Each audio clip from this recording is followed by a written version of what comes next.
Hi, it's Miss Marley. Nice to see you guys. I'm going to read this book to you. I love this picture of this man just laughing. He has kind of funny glasses he wears. Here's a quote from him. "It is not what we have that will make us a great nation. It is the way in which we use it." To Dare Mighty Things. The Life of Theodore Roosevelt by Doreen, Rappaport, illustrated by C.F. Payne.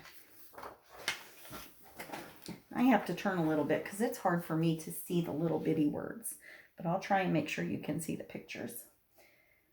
Teedy, as he was called, coughed, sneezed, wheezed, and had raging fevers, and hardly ate. His asthma was so bad he had to sleep sitting up in a bed or a big chair. Until he got glasses, he could only see things very close up, but that didn't stop him from studying photographs for hours of hippopotami with canoes on their backs and zebras racing across the African plains. He gobbled up books about soldiers at Valley Forge and frontiersmen David Crockett and Daniel Boone. I felt a great admiration for men who were fearless. I had a great desire to be like them.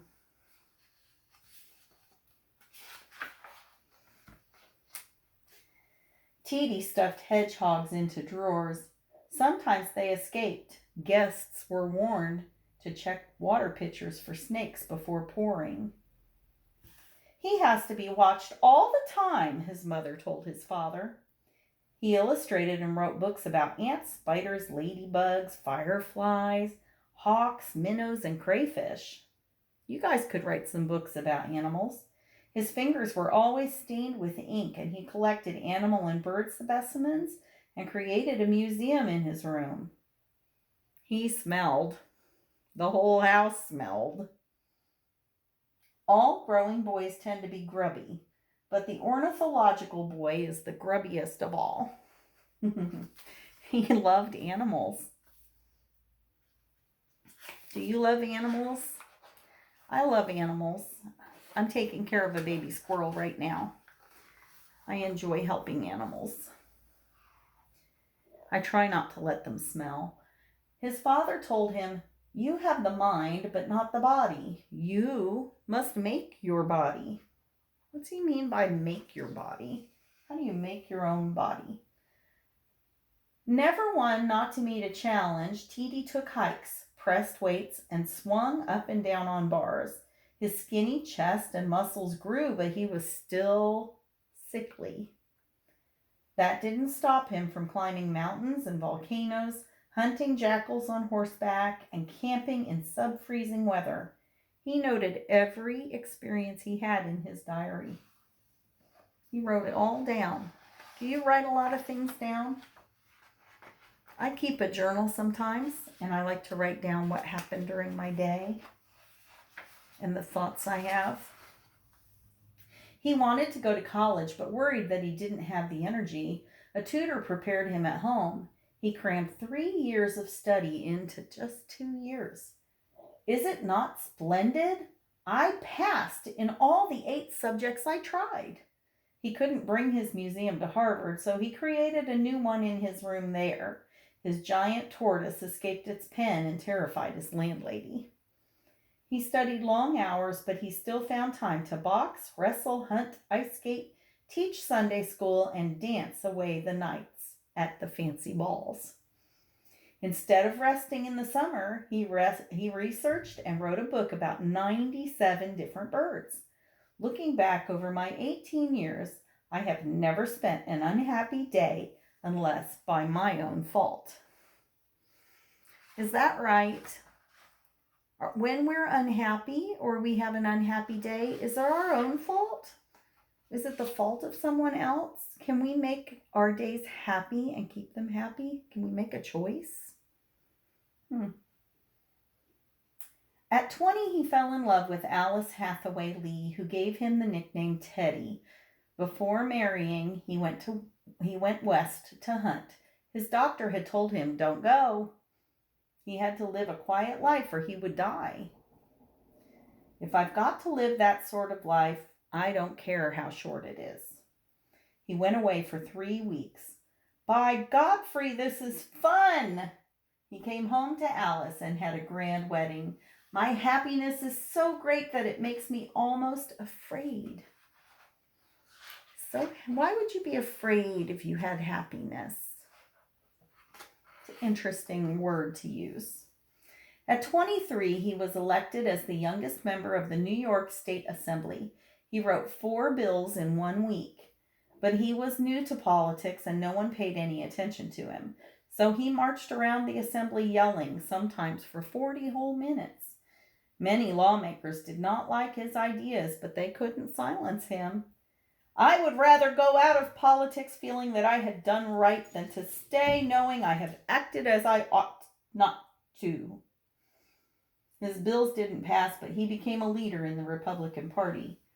I rose like a rocket. On February 12, 1884, Alice gave birth to their daughter. Teddy's happiness turned to sorrow 2 days later when both his wife and his mother unexpectedly died. The light has gone out of my life. He went back to work in a frenzy. Indeed, I think I should go mad if I were not employed. But nothing stilled his sadness. He left for the Dakota Territory to be far off from all mankind, leaving baby Alice Lee in the care of his sister, Mamie. He stayed almost 3 years hunting, raising cattle, reading poetry, and writing books. He returned east, muscular and healthy, but still very sad. Then love came into his life again with Edith Carew. You have no idea how sweet Edith is, he wrote his sister, but news of vicious blizzards pulled Teddy back to the Dakotas. He saw how wildlife was disappearing from too much hunting and building. The land was a barren waste. Not a green thing could be seen. He could not let this happen. Teddy formed a group that lobbied Congress to pass laws to protect California's sequoias and Alaska's seals, salmon, and seabirds. And while he was doing all of this, he was also writing more books. Sounds like he's paying attention to what's going on in the United States of America, and he's taking care of our wildlife and our plant life. At 31, he was appointed Civil Service Commissioner, and he investigated illegalities in Indiana, Wisconsin, and Maryland. We stirred things up well. His report criticized people in power, including members of his own party, and a friend of the president, but no one could silence Teddy when he believed he was right. An office holder must do his duty for the whole people, not for any party or faction. Many Republican lawmakers in the Capitol sighed with relief when Teddy left to become New York City's police commissioner. Teddy set out to reform New York City's police department. He got rid of the chief of police and started an officer training program. He patrolled the city at night and sent warning notes to police that were not on duty. Many police then took bribes to keep bars open on Sundays. Though it was against the law, Teddy closed the bars on Sundays. The howl that rose was deafening. Republican lawmakers in New York City sighed with relief when Teddy left for Washington in 1897 to be Assistant Secretary of the Navy. Teddy was convinced trouble was ahead with Spain, which controlled Cuba. He insisted the United States build more battleships, cruisers, and torpedo boats.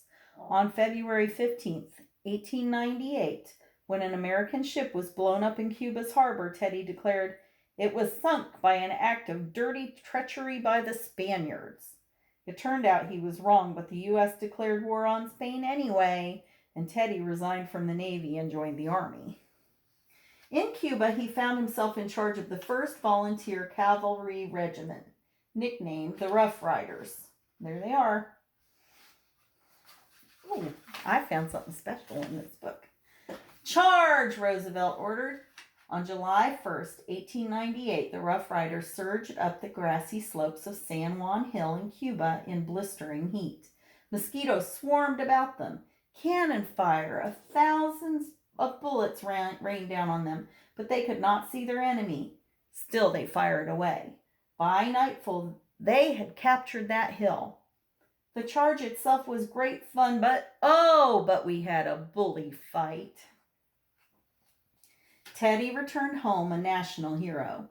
Republican politicians all over the country, seeing how famous he was, urged him to run for governor of New York. He did, and he won. Republicans asked him to run as William McKinley's vice president. He thought the job would be too boring. I could not do anything as vice president, and yet I would be seeing continually things I would like to do. He ran anyway, and McKinley won. 9 months later, McKinley was assassinated, and Roosevelt became president. Teddy, Edith, and their 6 children moved with their guinea pigs, ponies, badgers, parrots, dogs, snakes into the White House. His children raced about their new home on stilts, roller skates, and bicycles. His daughter Alice liked sliding down the banister in an evening gown to greet her visitors. Children make all other forms of success lose their importance by comparison. Early morning found the president galloping about the Capitol on horseback or hanging from a cable to strengthen his wrists, or staring at birds in the trees. Then came a whirl of meetings with advisors, lawmakers, and reporters. Evenings often ended with pillow fights, wrestling matches, and throwing water balloons off the roof. Edith said that Teddy was her 7th child. Oh, I bet they had so much fun running around that White House. We don't hear about people running around in the White House very often anymore, do we? They sure had fun living in that big house. Business in America was booming, but small companies could not compete with big companies called trusts. Roosevelt thought this was unfair. He sued a railroad trust and won and broke up the railroad trust. Then he sued 44 other trusts. He created a new bureau with rules for businesses. Our aim is to control business, not strangle it. Roosevelt was called a trust buster. He didn't like that term, but it stuck. Roosevelt wanted a square deal for all Americans, rich and poor. He spoke out against children working, but he could not convince lawmakers to rewrite those laws. Do you know that it used to be that people could make children work? You didn't get to just hang out and go to school and play. You had to go have a job and work and bring a paycheck home to take care of your family. And Teddy Roosevelt thought that that wasn't necessarily fair. Just because somebody had a child doesn't mean they can force them to do labor for them. So he wanted to change some of those laws. He pushed for the new laws to end unsanitary working conditions in meatpacking and food plants and to ban impure foods and drugs. So in part, he was a forerunner to help us to get the healthy foods that we have on the market today. Many Republican leaders disapproved of Teddy's actions. I acted for the well-being of all people. He says that a lot, doesn't he? But most Americans liked what Teddy did and said, and they elected him in a landslide when he ran for his own term in 1904. There was still work to be done to save America's natural resources. Too many forests were gone. Chopped down for timber and money, sheep growers had overgrazed their land, farmers had overplanted their fields, irrigation was desperately needed, national monuments were crumbling and had to be saved too. We are not building this country for a day. It is to last through the ages. As president, Roosevelt created 18 national monuments, 50 national forests, 51 bird reservations, 4 national game preserves, 5 national parks, and 24 reclamation projects, saving 230 million acres of land. There can be no greater issue than that of conservation in this country. He told other nations to stay out of Latin America, but when he thought it was necessary, he stepped into the conflicts in Haiti, Venezuela, and the Dominican Republic. Speak softly and carry a big stick, and you will go far. In 1906, he won the Nobel Peace Prize for settling the war between Russia and Japan. Roosevelt wanted to buy land in Panama to build a canal connecting the Pacific and Atlantic Oceans. Panama's government refused. When a local revolt started in 1903, Roosevelt sent troops to help the rebels. The rebels won. The new government let him build the canal. Many American lawmakers said Roosevelt's actions were unconstitutional. Roosevelt, always a man of action, disagreed and refused to wait until Congress decided what should be done.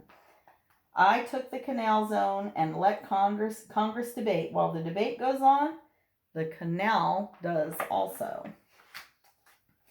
Roosevelt decided not to run for a third term, but that didn't mean he was going to stay home and rest. He went to Africa to hunt and collect specimens. Returning home, he was so unhappy about what Republicans were saying that he formed a new political party, the Progressive Bull Moose Party. In 1912, he ran for president again. This time he lost. It is hard to fail, but it is worse never to have tried to succeed. Teddy Roosevelt lived until he was 61. No man has had a happier life than I have led, a happier life in every way.